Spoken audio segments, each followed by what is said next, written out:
sou o Ângelo, professor de biologia, e eu quero falar hoje com vocês a respeito de um assunto muito importante, inclusive para vocês que estão estudando para o vestibular. Faz parte do conteúdo de histologia. Hoje nós vamos falar sobre o tecido ósseo, né? E começando com algumas definições importantes a respeito dele.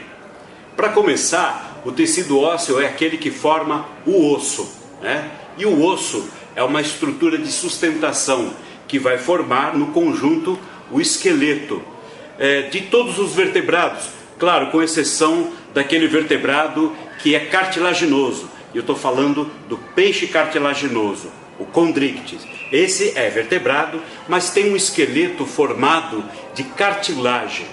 E a cartilagem, vocês sabem, é um tecido conjuntivo também.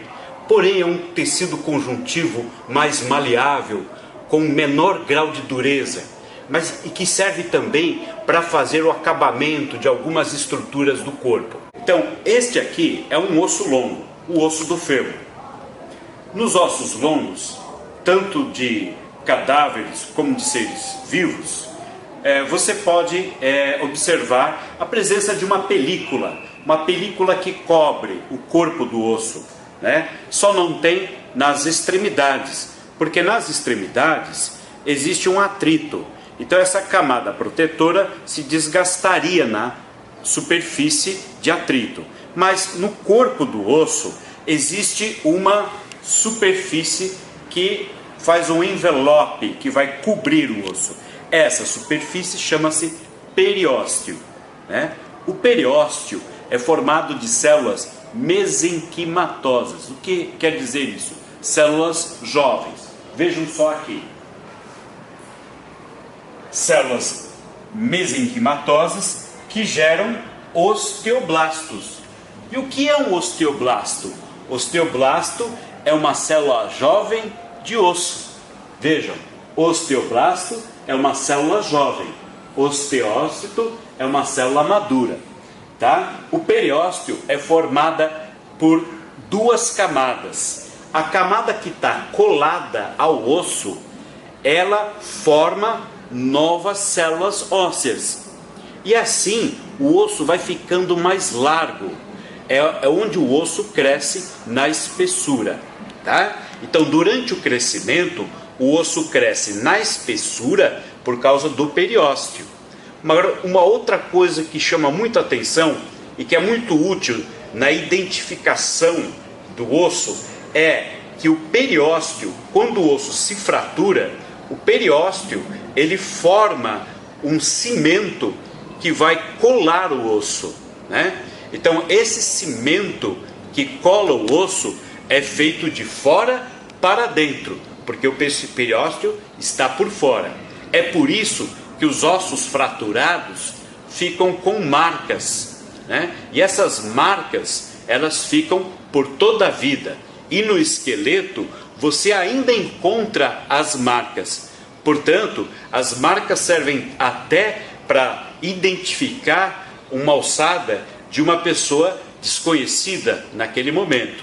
Basta saber se em vida ela teve alguma fratura, vai estar a marca naquele osso. Por quê? Porque o periósteo solda o osso de fora para dentro, formando o que a gente chama de calo ósseo. E esse calo ósseo é uma prova definitiva, vai acompanhar a pessoa por toda a vida e vai deixar marcas na carcaça de osso que ele deixa, ok? Bom, esta é uma parte importante que eu preciso falar para vocês, porque delas nós vamos tirar algumas conclusões e entender algumas situações que acontecem por aí. Bom, pessoal, agora eu quero aproveitar, né, essas informações e quero fazer uma ligação delas, ou uma contextualização, como vocês podem achar, com um fato que foi divulgado recentemente, que foi a insumação dos corpos de Dom Pedro I, né, Dona Leopoldina e Dona Amélia, suas duas esposas, que foi feito como um achado arqueológico Mas o que eu acho muito interessante é que dentro desse achado arqueológico você pode encontrar um link com as informações histológicas. Vejam só como os pesquisadores concluem e definem situações através dos corpos que eles encontram. É como se os corpos pudessem falar sobre as suas próprias vidas através dos sinais. Por exemplo, no caso de Dom Pedro I. Dom Pedro I morreu de tuberculose lá em Portugal. Dom Pedro I tinha uma deficiência respiratória em um dos pulmões. Consta que Dom Pedro I levou 2 tombos de cavalo. Do cavalo porque ele era um homem de atividade física muito dinâmica. Dom Pedro tinha um porte médio entre 1,63 e 1,70 ou um pouco mais, talvez. Para os padrões atuais, é um homem até relativamente baixo, por ser um europeu, descendente de europeu, até hoje tem estatura elevada. Porém, para aquela época, mesmo você considerando baixo, naquela época ele era considerado um homem forte, de porte atlético e de uma altura consideravelmente boa. Isso como é que você consegue determinar? Através da estrutura óssea dele. Então, através do exame da estrutura óssea de Dom Pedro I, foi possível identificar a estatura dele, o porte atlético dele, inclusive que confirma que ele era um homem muito dinâmico. Uma das coisas que revela, por exemplo, a configuração do corpo, né, são as superfícies ósseas, né? Por exemplo, os ossos, eles têm saliências. Essas saliências dos ossos servem como ponto de apoio para a musculatura. Então, as marcas, né, na estrutura óssea revelam se o material foi muito utilizado durante a vida. Existem vários sinais no caso de Dom Pedro I. O que era antes um fato histórico sem uma comprovação científica passa a ter confirmação científica. Por exemplo, a quebra de costelas. Vejam só. Uma das funções do esqueleto é fazer a proteção de órgãos especiais. A caixa torácica, ela é um conjunto de costelas que formam uma espécie de gaiola, né? E essa gaiola, ela tem um movimento respiratório, que é esse sobe e desce, para que o pulmão que está aqui dentro possa ser tracionado como se fosse um fole. Aqui embaixo está o diafragma e as costelas vão subindo e descendo quando ele respira. Bom, o que aconteceu é que Dom Pedro teve fratura na costela. Para você imaginar mais ou menos o que aconteceu aqui com esse modelo. Olha só, né? A costela pode trincar, pode quebrar, e esse acidente prejudica diretamente os pulmões. Por quê? Porque como as costelas, principalmente essas 2 costelas que são flutuantes, se quebram, né? A ponta delas, ou o caco de fragmento de costela pode perfurar o pulmão. Curiosamente, Dom Pedro adquiriu a tuberculose no outro pulmão, no pulmão bom.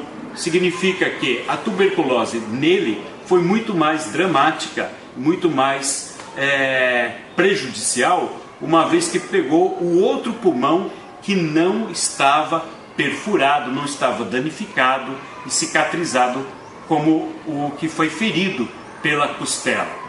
Então, isso aí é um fato que é comprovado, né, pela ciência da área da medicina legal, nos conhecimentos de ciências biológicas e da histologia, especificamente, que comprovam um fato histórico, ok?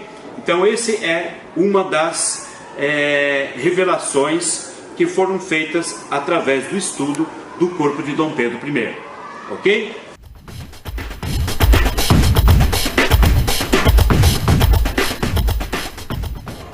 Bom, uma outra revelação muito interessante foi encontrada nos restos mortais de Dona Leopoldina, a esposa de Dom Pedro I. Bom, para começar, as imagens de época, retratos, os relatos, as pesquisas históricas sempre mostraram Dona Leopoldina como uma mulher rechonchuda. Mas na verdade ela era uma mulher esguia, de pele clara, de rosto delicado, uma mulher que tinha um traço totalmente contrário daquilo que a gente conhecia. Mas também, se a gente parar para pensar e ligar os fatos, ela teve 9 filhos. Então, toda vez que se via ela, naquela época, ela estava grávida. Natural, você não tinha uma noção exata de como era a morfologia, né, a anatomia real de Dona Leopoldina. Os relatos dos estudos a respeito do corpo dela, por exemplo, revelaram que essa partezinha aqui, a espinha nasal, com ela é possível reconstruir o arcabouço do nariz. E os anatomistas sabem muito bem, através do formato do crânio, reconstruir toda a face. E eles deduziram que ela era uma mulher delicada, de uma face harmoniosa e delicada, através dessa característica da espinha nasal.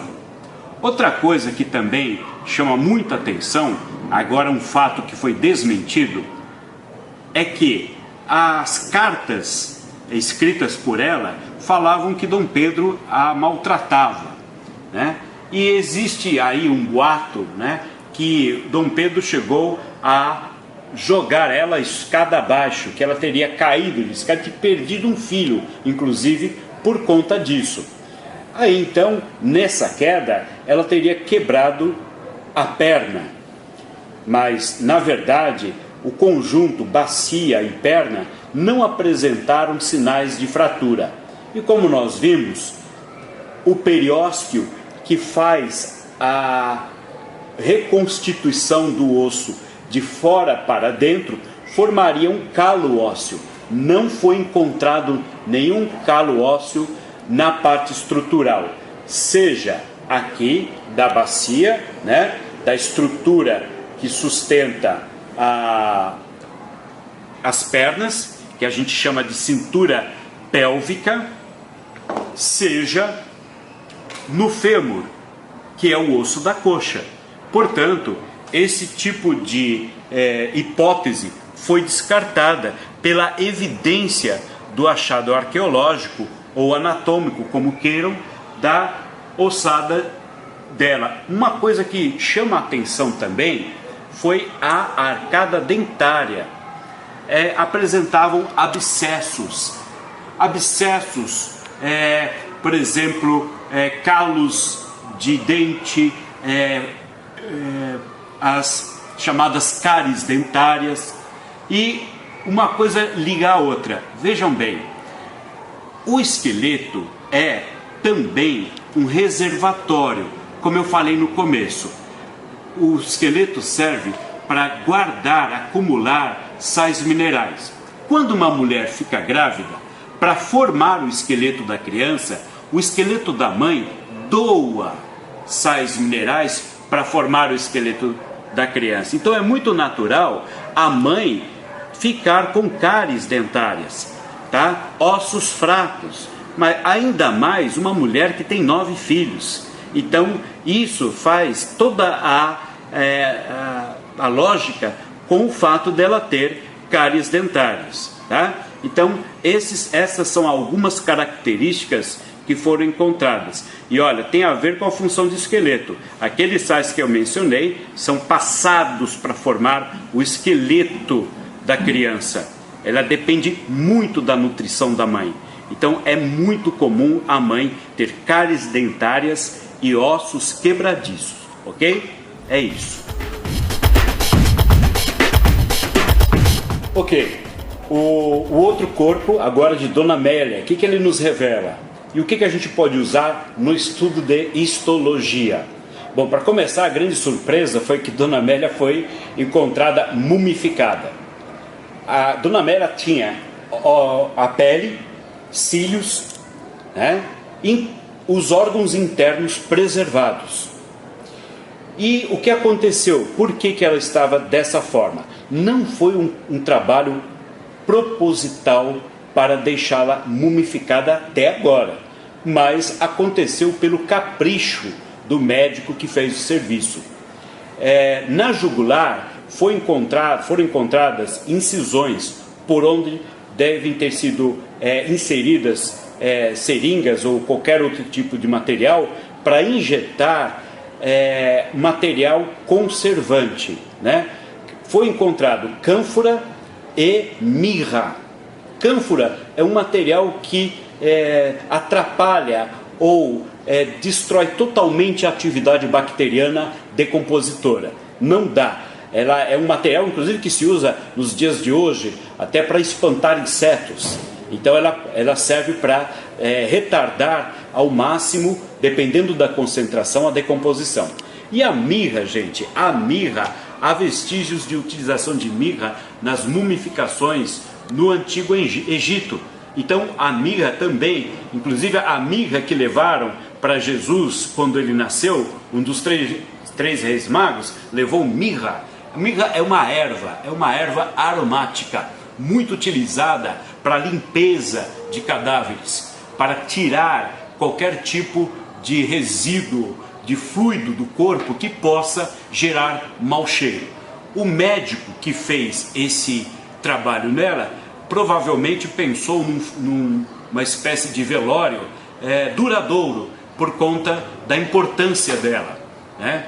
Mas também chama atenção o fato de ter encontrado apenas 5 dentes na boca, 5 dentes, o que mostra, né, uma estrutura bastante debilitada na parte óssea. E mostra também um pouquinho da falta de cuidados que era comum na época. Os europeus, né, também tinham essa característica. Então eram situações bastante comuns na época, que deveria chocar até mesmo os nativos daqui. Então nesse caso vale destacar, eu acho que esse corpo não foi só o trabalho de preservação que foi feito pelo médico, que foi muito bom, mas a posição da urna dela em relação às outras fez com que a urna, o caixão, ficasse num lugar privilegiado. Então, portanto, deve ter tido pouco contato com muita umidade, etc. Coisas que favorecem a decomposição dos corpos. Mas o que eles revelaram quando abriram a urna foi o cheiro forte, né, desse conservante, cânfora, né, e o espanto por perceber a estrutura praticamente perfeita, e que talvez de todos eles o que mais chamou a atenção, e com certeza é o corpo que você vai ter futuramente mais informações de como era, porque não vai ser necessário uma recomposição do corpo ou do rosto através da arcada óssea, ou melhor, da estrutura óssea dela. Ficou muito bem preservado no caso dela, tá? Então, no caso da Dona Amélia, essas são as características que foram apresentadas, ok?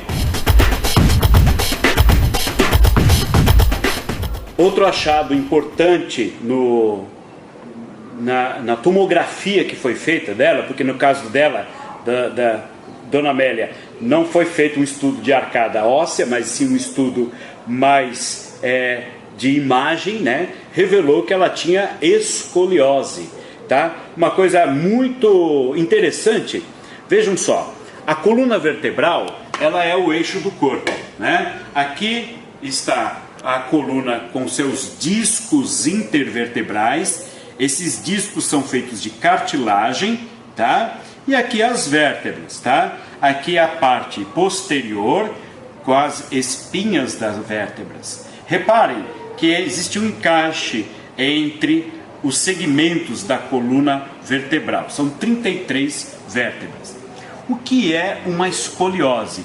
Escoliose é quando a coluna vertebral sai do seu eixo para a lateral, né? Ela vai para a esquerda ou vai para a direita.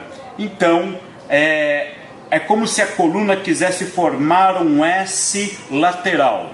Então, é lógico, a pessoa perde até mesmo em estatura por causa disso. E qual é o problema disso? Além de você andar errado, há um desalinhamento nos discos intervertebrais. Ou seja, se a coluna vem para o lado de cá, né?